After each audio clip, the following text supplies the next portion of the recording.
They're big, they're life-affirming, they're bucket list beauties. Warning, this list will cause instant wanderlust.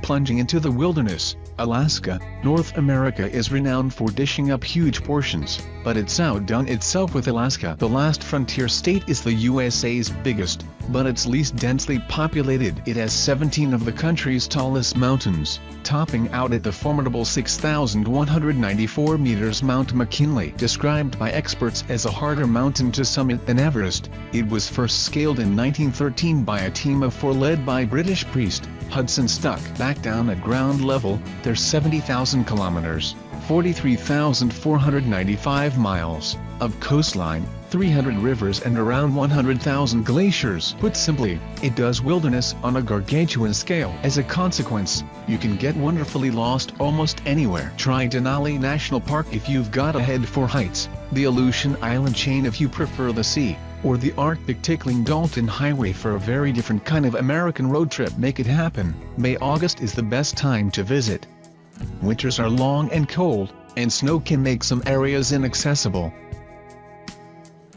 Delving into the dunes of Sossusvlei, Namibia, there are sand dunes, and there are sand dunes. And the Namib Desert's offerings in this arena are the Himalaya of the granular world. The dunes here tower up to 300 meters, 984 feet. Massive undulations that shape-shift with the wind. They're not just big, they're beautiful, gracefully curved, rippled as the sea and apricot orange under a perennial blue sky. If you really want to get under the skin and sand of Sossusvlei, a desert discovery tour with a local naturalist guide, trained in reading the ripples of the dunes for telltale signs of lurking lizards, will help reveal all manner of secrets. Make it happen. Fly to the capital, Windhoek. Sossusvlei is 590 kilometers to the west. It's accessible by 2-wheel drive. A 4-wheel drive is necessary for the final 5 kilometers to Sossusvlei Pan, or walk from the car park. Standing atop the rock city of Sigiriya, Sri Lanka, you can't exactly miss Sigiriya. This monumental magma plug soars up 180 meters, 590 feet, from the surrounding greenery of central Sri Lanka, dominating the jungly scene, which probably explains why King Kashayapa I, who ruled from AD 477 to 495, decided to build a palace and fortress complex on its top. It's too good a spot not to use. Take the long, but enthralling, hike to the top, and gaze out as that Sinhalese king once did, surveying his magnificent domain. Well, perhaps, rumor has it that, after all the effort of constructing such a precariously perched redoubt, King Kashayapa was actually afraid of heights. Make it happen. Sigiriya is a 90 kilometers, 55-mile, drive from the city of Kandy, which has bus and rail links to capital Colombo.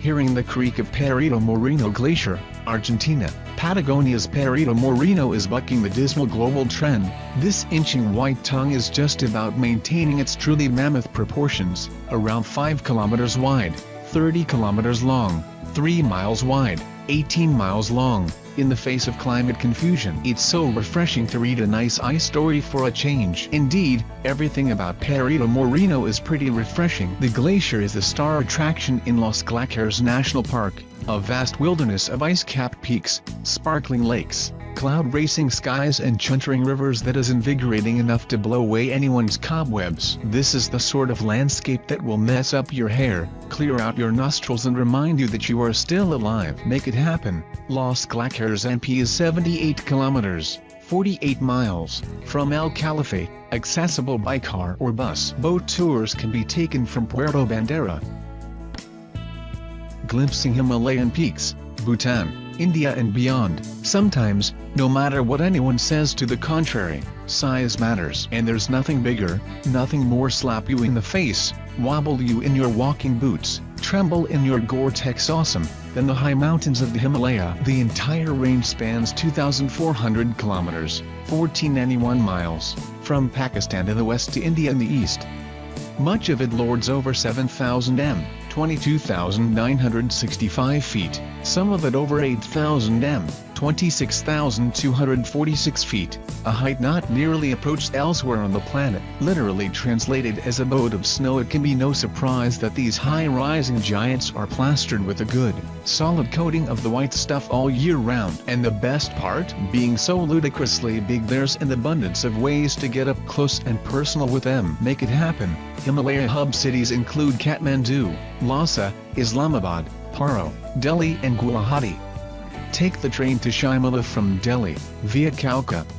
Approximately 12 hours, for easily accessible views and to begin dreaming of all the possibilities these mountains offer the adventurous.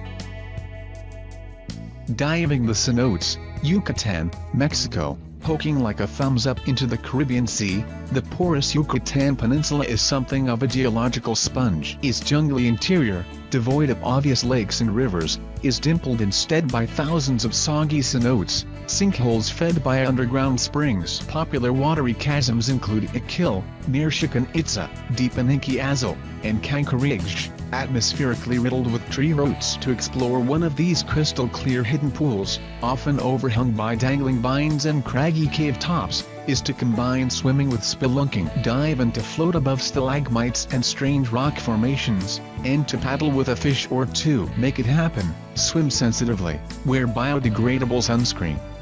Don't touch or break off bits of rock. Be wary of hitting stalagmites with flippers.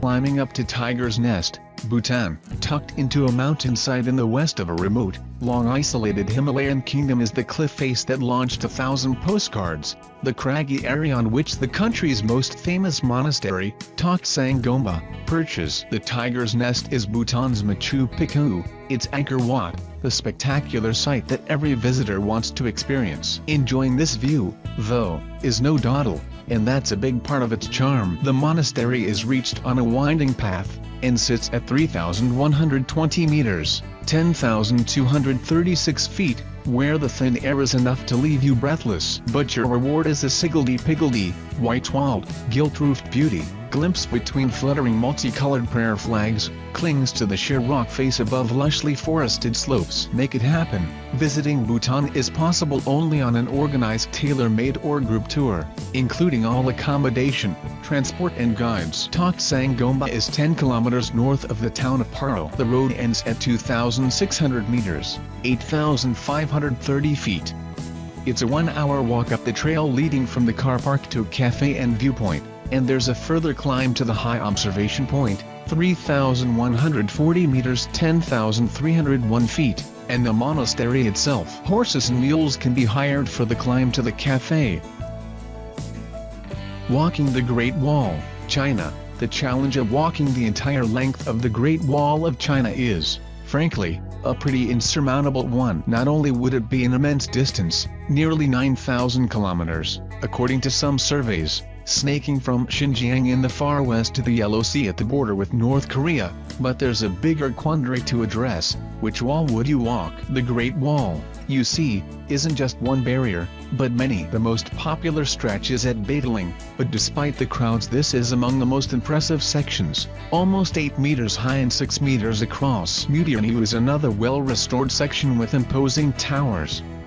It's a little further from the capital, so has smaller crowds. For a thrilling walk, head to the Jinshanling stretch near the town of Gubeku. From here, it's a spectacular 10 kilometers walk to Saimatai, through the mountains. Make it happen. Gubeku is a 3-hour drive north of Beijing.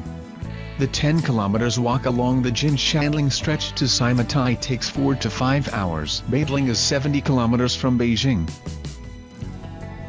Getting your first glimpse of ancient Petra, Jordan, is just so very unlikely. Nestled deep in the Jordanian desert, hemmed in by sandstone crags, and opening ahead reveals something so out of place that you'd swear you were hallucinating. Between the two faces of rock, an ancient facade looms. This is a crisply defined colossus of a frontage, 6 mighty pillars guarding the entrance as if the Nabateans, who built them 2 millennia ago, had just popped out for lunch. The best way to reach Petra is as part of an extended trip to Jordan, as both are in the south of the country. A perfect pairing is Wadi Rum and the Rose-Red City. In the former you can hire Bedouin guides and spend several days walking and camping on the sand surrounded by the naturally formed jebels, mountains, that mimic the man-made facades you'll see in Petra. Make it happen.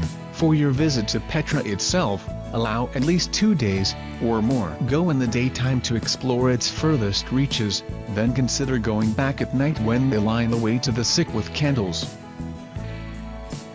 Mokoro Safari through the Okavango Delta, Botswana. Sometimes what you can't see is more spine-tingling than what you can. So it is on a Mokoro Safari. Hunker down in the hull of a dugout canoe, you might be gliding through a green tunnel of reeds, but at any moment the mysterious plops, splashes and rustles could materialize into a hippo, a croc or, heart in mouth, an elephant, trunk dipped into water. If you're prepared to hop out and hike for a while, you'll improve your chances of spotting bigger game, red lechu, beautiful antelopes that splash through the shallows, a lounging lion or a leopard lolling on a branch, giraffe, hyena or even rare African wild dog. Make it happen. Mon is the gateway to the region. Pick up a tour there, or pre-book with a specialist operator. Moremi Game Reserve protects the eastern part of the delta, while private reserves offer luxury and opportunities for night drives and walking safaris.